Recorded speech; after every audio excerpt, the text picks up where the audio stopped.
विश्वेश्वराय नरकान्तकतारणाय कर्णामृताय शशिशेखरधारणाय कर्पूरकान्तिधवलाय जटाधराय दारिद्र्यदुःखदहनाय नमः शिवाय गौरीप्रियाय रजनीशकलाधराय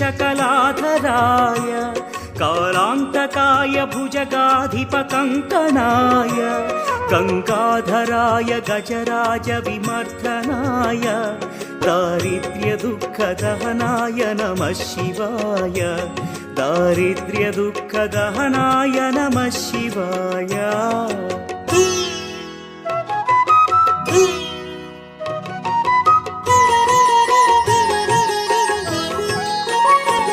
भक्तप्रियाय भवरोगभयापहाय उग्राय दुःखभवसागरतारणाय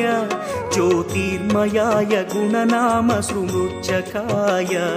दारिद्र्यदुःखदहनाय नमः शिवाय चर्माम्बराय शवभस्मविलेपनाय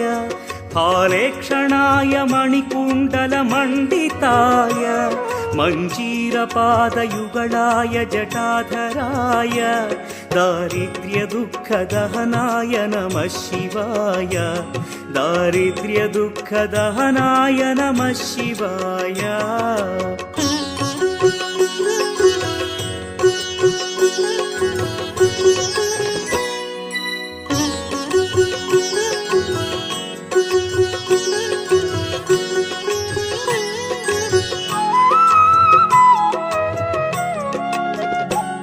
पञ्चाननाय फणिराजविभूषणाय हेमांशुकाय भुवनत्रयमण्डिताय आनन्दभूमिवरदाय तमोमयाय दारिद्र्यदुःखदहनाय नमः शिवाय भानुप्रियाय भवसागरतारणाय कालान्तकाय कमलासनपूजिताय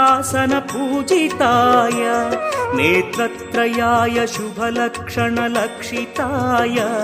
दारिद्र्यदुःखदहनाय नमः शिवाय दारिद्र्यदुःखदहनाय नमः शिवाय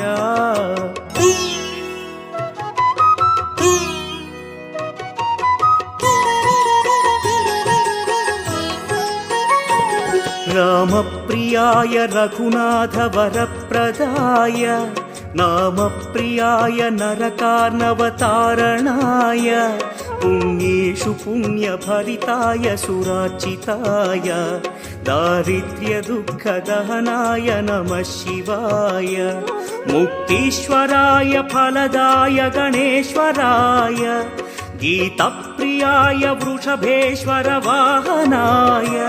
मातङ्गचर्मवसनाय महेश्वराय दारिद्र्यदुःखदहनाय नमः शिवाय दारिद्र्यदुःखदहनाय नमः शिवाय।